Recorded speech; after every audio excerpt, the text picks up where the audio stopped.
Apakah kamu pernah meminta kenaikan gaji? Atau apakah kamu pernah menolak seseorang atau menyatakan cinta? Semua ini bukan situasi yang mudah. Ada satu titik dalam hidup di mana kamu perlu memutuskan apa yang harus kamu lakukan dalam menghadapi percakapan yang sulit. Kamu punya pilihan, entah menghadapinya secara langsung atau menghindarinya. Ini merupakan sifat naluri manusia ketika bertemu sesuatu yang kita anggap bahaya, melawan atau kabur.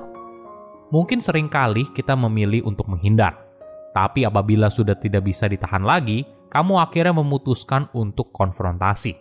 Namun sayangnya, ketika kamu bicara langsung, alhasil malah jadi berantem. Apakah ada cara yang lebih baik?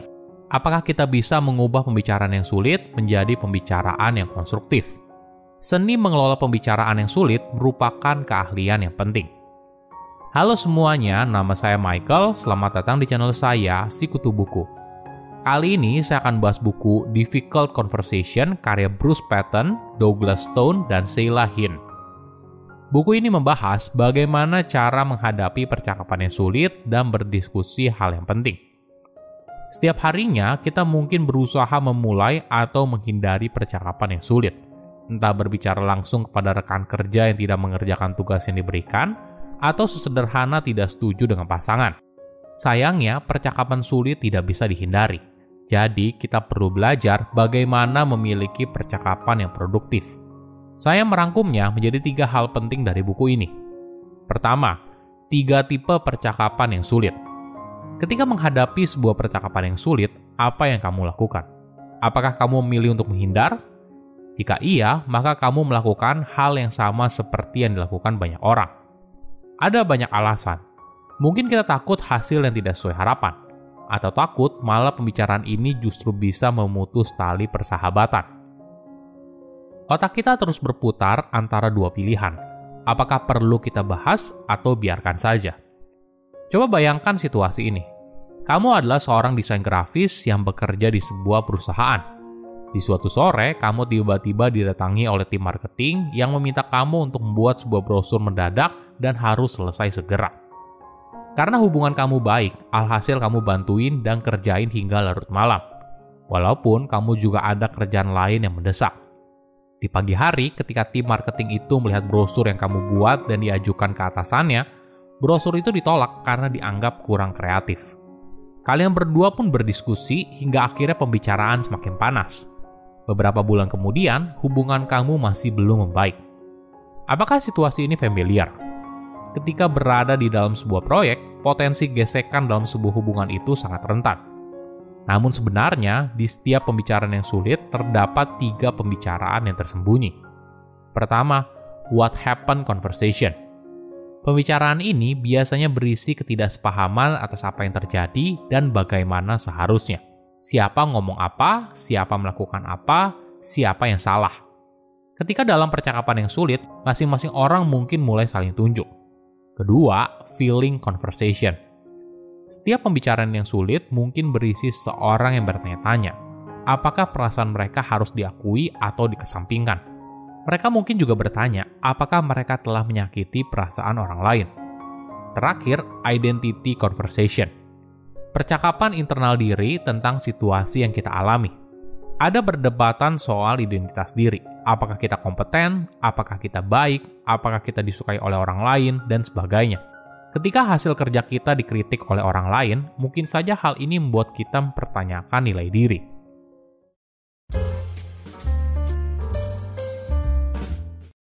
Kedua, perhatikan apa yang kamu rasakan. Apa alasan seorang memulai pembicaraan yang sulit? Mungkin ingin membuktikan pendapatnya benar, mengungkapkan isi hati, atau mendapatkan apa yang diinginkan. Dengan kata lain, kita ingin menyampaikan sebuah pesan. Nah, bagaimana cara yang tepat agar pesan yang kamu ingin sampaikan tepat sasaran tanpa melukai perasaan orang lain? Bagaimana bila kita memulainya dengan berusaha memahami sudut pandang orang lain? Daripada sibuk menghakimi orang lain yang kita anggap tidak rasional, cobalah untuk mencari tahu kenapa sih mereka bisa berpikir seperti itu. Apa motivasi mereka? Apa yang mereka inginkan? Sadari kalau kalian adalah orang yang berbeda. Jadi wajar saja jika pada akhirnya kalian punya kesimpulan yang berbeda. Yang paling penting, jangan menganggap orang lain punya intensi yang buruk atau ingin mengambil keuntungan dari kamu. Mindset yang bebas prasangka akan membuat percakapan sulit jadi jauh lebih mudah.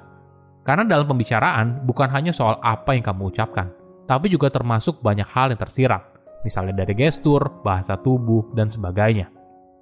Tips lain adalah sebelum masuk dalam pembicaraan yang sulit, coba kamu explore dulu apa yang kamu rasakan. Coba tanyakan ke diri sendiri, apa perasaan yang menurutmu pantas atau tidak? Bagaimana kamu mengelola perasaan saat kecil? Lalu, coba pikirkan bagaimana orang di lingkaran terdekatmu merespon perasaan kamu.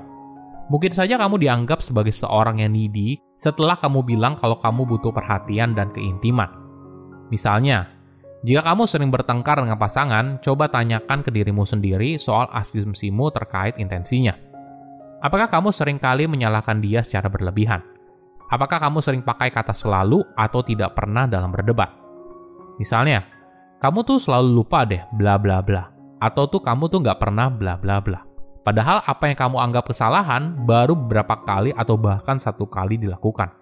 Sebaliknya, bagikan informasi, alasan, dan pengalaman di balik apa yang kamu rasakan. Dan bantu pasangan kamu untuk memahaminya. Lalu tanyakan bagaimana dia melihat situasi tersebut secara berbeda.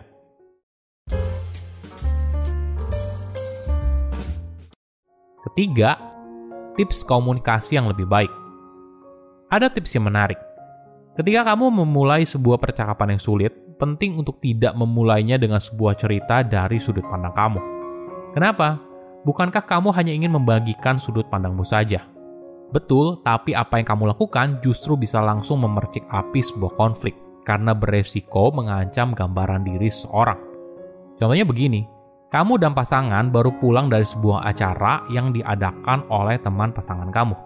Lalu ketika kamu pulang, kamu bilang ke pasanganmu kalau apa yang dia katakan tentang kamu di depan teman-temannya membuat kamu jengkel.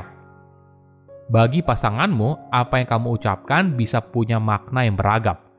Bisa saja kamu merasa terhianati karena pasanganmu entah sengaja ataupun tidak berbicara tanpa berpikir.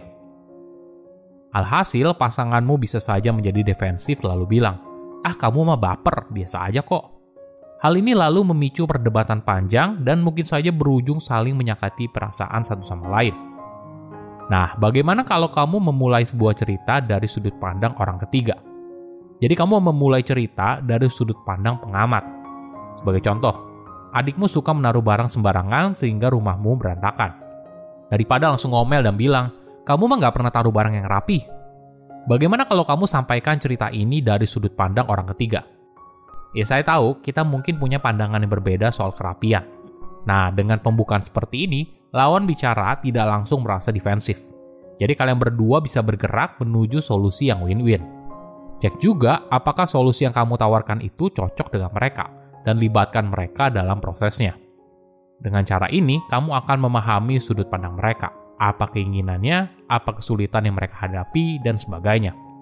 Berikan mereka juga kesempatan untuk bercerita apa yang mereka rasakan. Seringkali kita menghindari percakapan yang sulit karena kita takut mendengar reaksi orang lain. Tapi ketika kamu mulai membuka diri untuk memahami sudut pandang orang lain, lalu menyadari kalau apa yang mereka rasakan sama pentingnya dengan apa yang kamu rasakan, maka kamu lebih siap dalam menghadapi percakapan yang sulit dan berusaha untuk menemukan solusi yang win-win, daripada hanya sibuk menyalahkan satu sama lain atau memuaskan ego pribadi.